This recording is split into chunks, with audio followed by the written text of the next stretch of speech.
The wind was cold and biting as Lisa pulled her jacket tighter around her shoulders. She had heard the stories. Everyone in town had. If you wanted to prove you were brave, you went to the old cemetery at the edge of town. The cemetery, locals said, was cursed. Buried deep in a dark grove of gnarled oak trees, it was a place no one visited after dark. Most didn't even go near it in the daylight. They said the dead there never rested, and strange lights could be seen dancing around the ancient tombstones in the dead of night. But Lisa wasn't one to believe in ghost stories. She was a skeptic, always had been, and she figured it was nothing more than an overgrown cemetery with a few broken graves. The stories, she told herself, were just a way to keep kids from wandering in the dark. So on a dare from her friends, she found herself walking through the crooked iron gates just as the last light of the sun slipped below the horizon. The cemetery was bigger than she had expected, far bigger.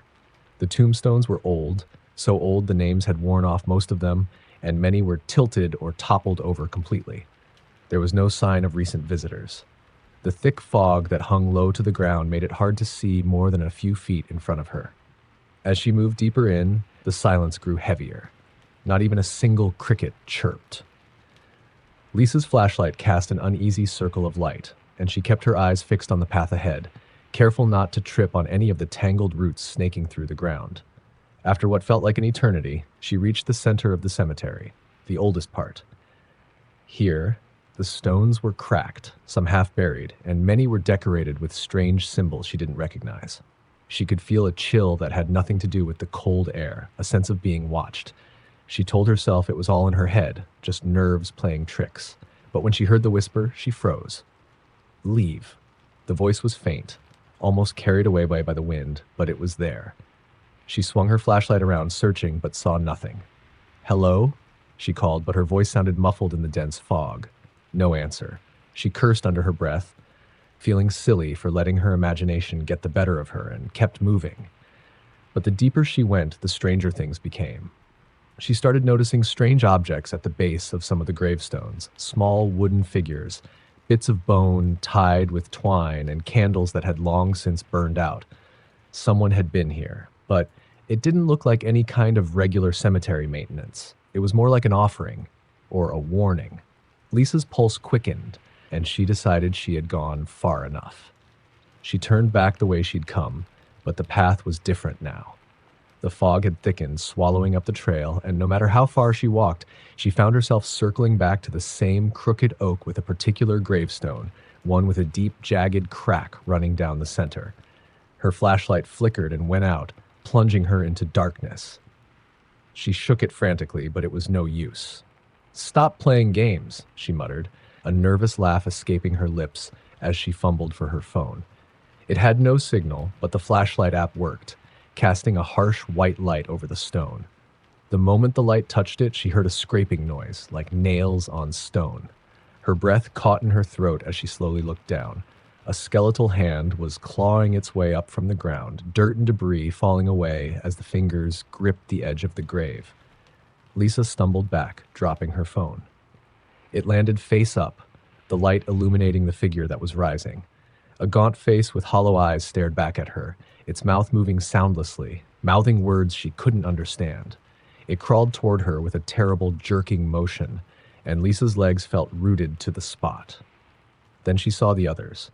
From every grave, thin, bony hands were reaching up through the soil, pulling themselves from the earth.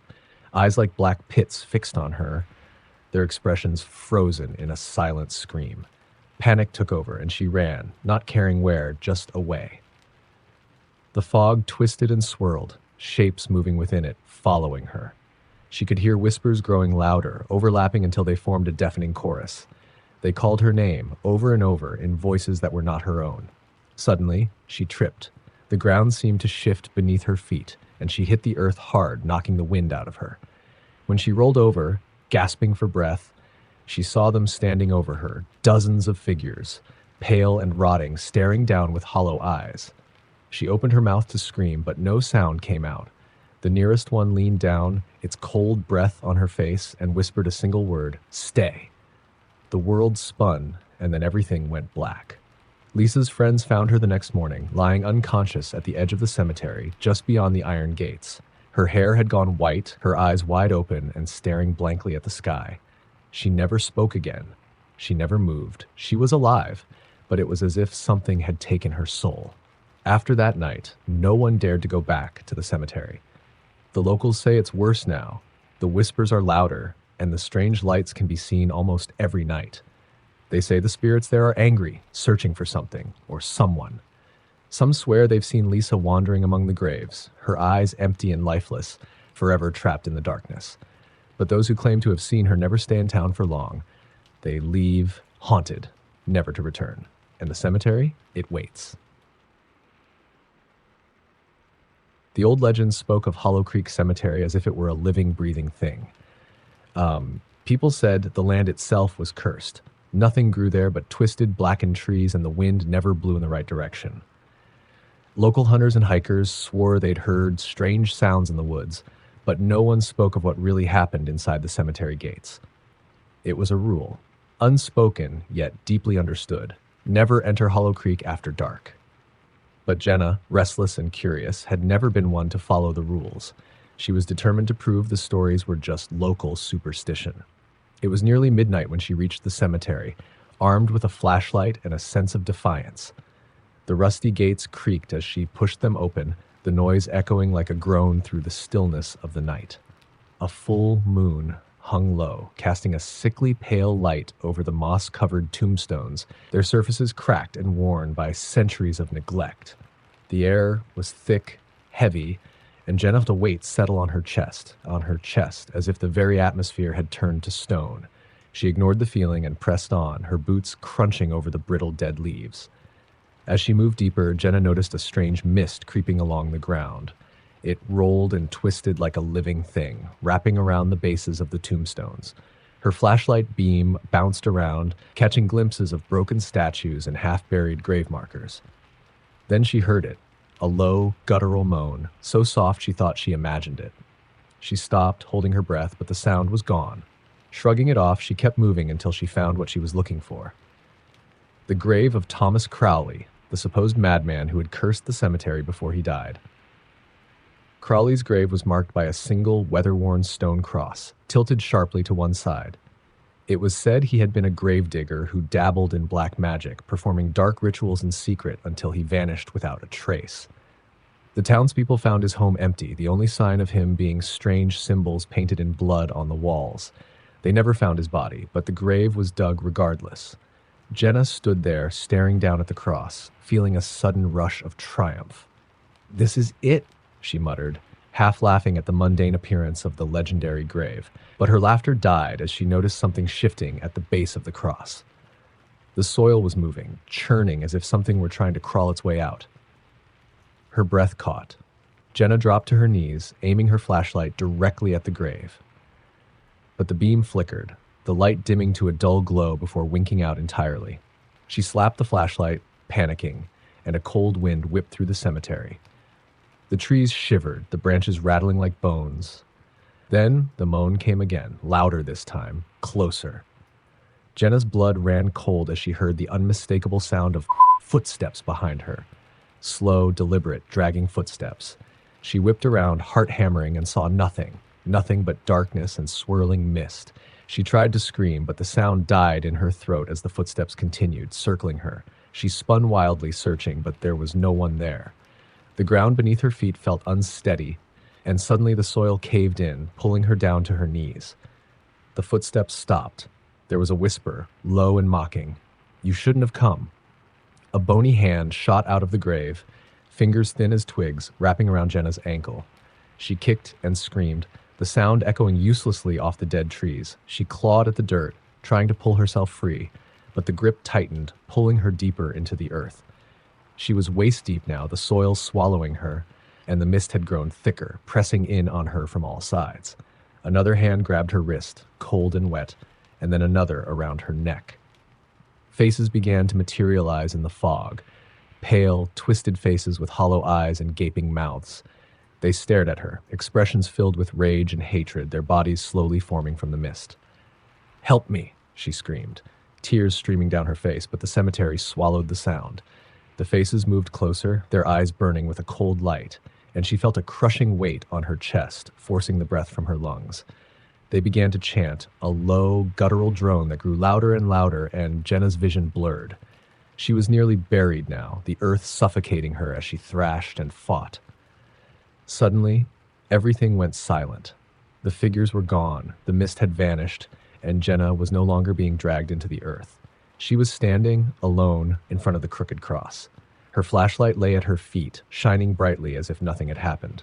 She laughed, half mad with relief, and took a shaky step back. That's when she saw the shadows, twisted and elongated, moving across the graves. They moved with her, mimicking her every movement, growing darker and more solid. And then she noticed her own shadow. It was gone. She spun around wildly, but it was true. Her shadow had vanished, leaving only the others, growing larger, creeping closer. The laughter that escaped her lips sounded wrong, hollow, and she stumbled back, tripping over a root and falling hard onto the cold ground. The cemetery erupted with noise, moans, screams, and whispers all at once, a cacophony of tortured souls. A figure rose from Crawley's grave, a tall, gaunt man with eyes that shone like fire. His face was twisted in a grotesque grin, and he pointed at Jenna with a skeletal finger. "You've brought us back," he hissed, and the ground began to move beneath her once more. Tombstones shifted, the soil splitting open, and from every grave they rose, the dead, their faces twisted and broken, eyes burning with rage. She ran faster than she ever had in her life, but the dead followed. Their whispers grew louder, chanting her name, promising that she would never leave, that she would stay with them forever. The gate was ahead, so close, and she pushed herself harder, the cold breath of the dead on her neck. Just as she reached the gate, a hand grabbed her shoulder, ice-cold fingers digging into her skin, and the world went black. They found Jenna 2 days later, wandering on the edge of the woods, her eyes vacant and her hair tangled with dirt. She didn't speak, she didn't move. Her hands were covered in soil, and she clutched a small, cracked cross in one fist. She never told anyone what happened that night, and she never went back. But the townsfolk say that sometimes, if you listen closely on a cold, still night, you can hear a girl's voice, desperate and pleading, carried on the wind. And sometimes, just sometimes, if you're brave enough to stand at the gate, you might catch a glimpse of the dead, waiting, always waiting for the next fool to cross their cursed land. The story of Raven's Hollow Cemetery was a well-worn local legend, one that adults told with a nervous chuckle and children shared in hushed whispers at sleepovers. They said it was haunted, but not just by the dead. A shadowy figure, known only as the Watcher, was said to prowl the grounds after dark. They said the Watcher wasn't just a ghost, but something worse, a thing that was never human to begin with. Something that used to be an angel but had fallen long ago, cursed to guard the graves of those who had died unjustly. Nobody believed it, or rather, nobody wanted to believe it, but people still avoided the cemetery, just in case. Everyone, that is, except Sam. He was new in town, didn't believe in folklore, and had a bit of a thrill-seeker streak. His friends dared him to spend the night in the cemetery. They were all going to come, at least that's what they said until the time came. One by one, they backed out, leaving Sam alone at the wrought iron gates with nothing but a flashlight, a backpack, and a smug grin. "Fine, I'll do it myself," he had said, turning on his flashlight and stepping into the darkness of the cemetery. The gates closed behind him with a soft, ominous clink, the noise swallowed up by the thick silence that draped the cemetery. Raven's Hollow was a maze of narrow paths and tangled undergrowth, the gravestones ancient and barely legible, their surfaces cracked and worn by time. Sam picked his way through, moving toward the center of the cemetery, where a massive twisted tree loomed, its bare branches clawing at the sky. They called it the Hanging Tree. He set up camp beneath the tree, spreading out his sleeping bag and munching on snacks, waiting for something, anything, to happen. But the night was quiet, too quiet, and he found himself growing bored. Hours passed, and his friends' warnings about the Watcher felt increasingly ridiculous. He leaned back, staring up at the skeletal branches above, and closed his eyes. A rustling sound jerked him awake. He sat up, his flashlight beam slicing through the darkness. The wind had picked up, stirring the branches, but there was something else, a shadow moving at the edge of the graveyard, just beyond the reach of his light. He squinted, trying to see more clearly, but the shadow dissolved into the night. He shook his head, laughing nervously at his overactive imagination, but the rustling came again, louder this time. A chill ran down his spine as he realized it wasn't the wind. He slowly turned, the flashlight beam dancing from one gravestone to the next, but there was nothing. He almost laughed again when the voice came. It was faint, so faint he barely heard it over the beating of his own heart, a whisper that seemed to come from the ground itself. "You shouldn't be here." He spun, the flashlight shaking in his trembling hand. "Who's there?" he called, but the only answer was the creaking of the branches above. He told himself it was a prank, that one of his friends had come to scare him, but the thought didn't stick. The air had grown colder, unnaturally cold, and he could see his breath misting in the beam of his flashlight. He stood up, deciding he'd had enough, and began to gather his things when he heard it. A low, guttural hum, like the groan of 1,000 voices speaking at once. The light in his hand flickered, and he looked up, heart in his throat, just in time to see a shadow dart behind a gravestone. He froze. It was too big to be an animal, too fast to be a person. He took a step back, eyes wide, and heard footsteps behind him, soft, deliberate, like bare feet on damp grass. He whipped around, but there was nothing, just the graves and the dark. His flashlight died. Cursing, he fumbled for his phone, the darkness pressing in around him, feeling heavy and alive. He managed to get the flashlight app open, the pale light illuminating his face, but the relief was short-lived. He turned slowly, and his heart nearly stopped. There, standing just at the edge of the light, was a figure. It was tall, impossibly tall, its limbs long and unnaturally thin. Its face was a blur, a swirling mass of shadow, and its eyes glowed a pale, sickly yellow. They didn't blink. They didn't move. They just stared at him, unblinking, filled with an inhuman hunger. Sam tried to scream, but no sound came out. His feet felt glued to the ground, and his breath caught in his throat as the figure took a step closer, and then another. The chanting grew louder, filling his head, drowning out his thoughts. It was speaking his name over and over, and he felt a pull, an urge to go to it, to follow the figure into the darkness. "No," he gasped, shaking his head, backing away. He tripped over a root and fell hard, his phone skittering out of his hand and the light going out. He scrambled on the ground, desperate to find it, but his fingers touched something else, something cold and wet. He pulled his hand back, and the chanting stopped. The air was silent, deathly still. He looked up, and the figure was gone. Relief flooded through him, but it was short-lived. He felt it before he saw it, cold breath on the back of his neck, freezing fingers brushing his shoulder. He spun around, and there it was, inches from his face, those yellow eyes burning into his soul. "Run," it whispered. He didn't need to be told twice. He bolted, running faster than he ever had, his breath ragged, his lungs burning. The cemetery twisted and turned around him, the paths shifting and looping in ways that made no sense. He couldn't tell where he was going, only that he had to get away. Behind him, he heard it. Soft footsteps, faster now, gaining on him, the whispering chant growing louder and louder until it was deafening. He could feel those eyes on his back, hungry and cold. He saw the gate ahead, and his heart leapt. He was going to make it. He was almost there when something caught his ankle, a root, a hand, he didn't know. He fell, hitting the ground hard, and looked back to see the figure looming over him, reaching out with long skeletal fingers. The chanting stopped, and all he heard was its voice, low and mocking. "Stay," it said.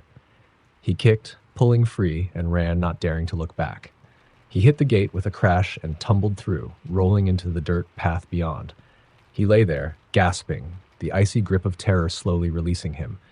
He turned, expecting to see the figure standing at the gate, but the cemetery was empty, silent, the iron bars swaying slightly in the breeze. He didn't go home that night. He couldn't. He sat by the side of the road until the sun rose, his eyes fixed on the gate, waiting for any sign of movement. The town woke up, the morning light chased away the shadows, and he stumbled home, pale and shaken, but alive. He tried to tell his friends what happened, but they didn't believe him. They teased him, said he'd scared himself silly with a ghost story. But Sam never went back to Raven's Hollow, and he never laughed at those old legends again. They say he moved away a few years later to a city far from town, but he still has nightmares. He wakes up sweating, hearing those whispers in his ear, seeing those yellow eyes staring at him from the darkness of his room. And sometimes, just sometimes, he feels the cold breath on the back of his neck and the brush of icy fingers across his shoulder. The townsfolk say that the Watcher is still out there, waiting for the next soul foolish enough to enter the cemetery. They say it's seen more often now, a shadow with yellow eyes that watches from the tree line, waiting, always waiting, for someone to come back.